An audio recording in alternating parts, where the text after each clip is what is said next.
ప్రభునందు ప్రియులైన మీకందరికీ యేసుక్రీస్తు ప్రభువారి నామంలో శుభవందనాలు తెలియజేస్తూ ఉన్నాం.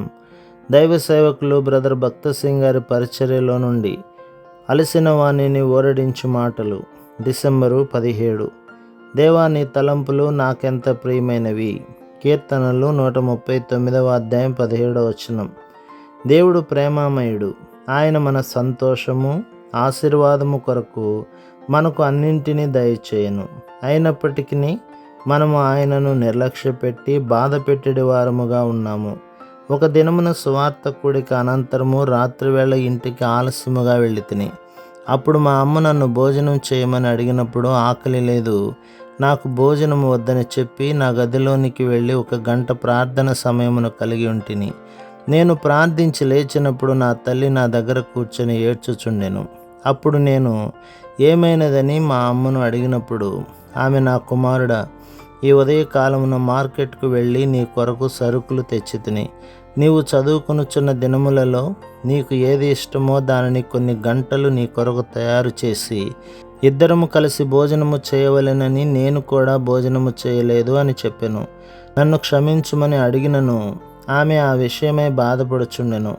ఆ విధముగానే మన దేవుని మనము బాధ పెట్టేడి వారముగా ఉన్నాము. మన దేవుడు మనలను ఎంత ప్రేమించుచున్నాడో ఎరగకున్నాము. ఏ మనుష్యుడును ఆయన వంటి ప్రేమను చూపలేదు.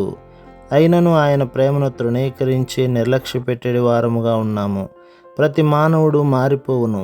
అది తల్లి కానీ, తండ్రి కానీ, అన్నదమ్ములు కానీ, అక్క చెల్లెండ్రు కానీ, భార్య భర్తలు కానీ, వారి ప్రేమ మార్పు చెందును. కానీ దేవుని ప్రేమ మార్పు చెందదు. స్వభావ సిద్ధముగా మనము దేవునికి శత్రువులము. ఆయనను దుఃఖపరిచి గాయపరుచు మాటలు మాట్లాడుచు పనులు చేయుచున్నను ఆయన మనలను ప్రేమించుచు వెదకుచున్నాడు.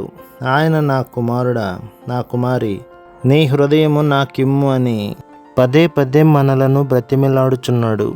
ఎందుకనగా మనలను నూతన సృష్టిగా చేయవలనన్నదే ఆయన కోరిక. కొరింథీయులకు రాసిన మొదటి పత్రిక 15వ అధ్యాయం 45లో ఈ విధముగా వ్రాయబడినది. ఇందు విషయమై ఆదామును మొదటి మనుష్యుడు జీవించు ప్రాణి ఆయనని వ్రాయబడి ఉన్నది. కడపటి ఆదాము జీవింపచేయు ఆత్మ ఆయను. ఆదాము కేవలము భూ సంబంధమైన ప్రకృతి సంబంధమైన మానవుడు. కానీ మన ప్రభువైన యేసుక్రీస్తు ఆత్మ సంబంధి అయిన మానవుడు. ఆయన ఆత్మ ద్వారా జన్మించి ఆత్మతో నింపబడి ఆత్మ ద్వారా నడిపించబడిను. ఆయన ఏమి చేసినను సమస్తమును ఆత్మ ద్వారా జరిగించెను. యేసుక్రీస్తు మాట్లాడిన ప్రతి మాట శక్తివంతమైనది. ఆది ఆదాము 930 సంవత్సరములు జీవించినప్పటికీ మంటి శరీరము కలిగిన భూ సంబంధమైన మానవుడు. కానీ యేసుక్రీస్తు పరలోకము నుండి వచ్చిన ప్రభువు.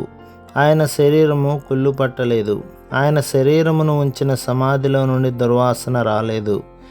ఆయన సమాధి నుండి మహిమ శరీరముతో బయటికి వచ్చెను.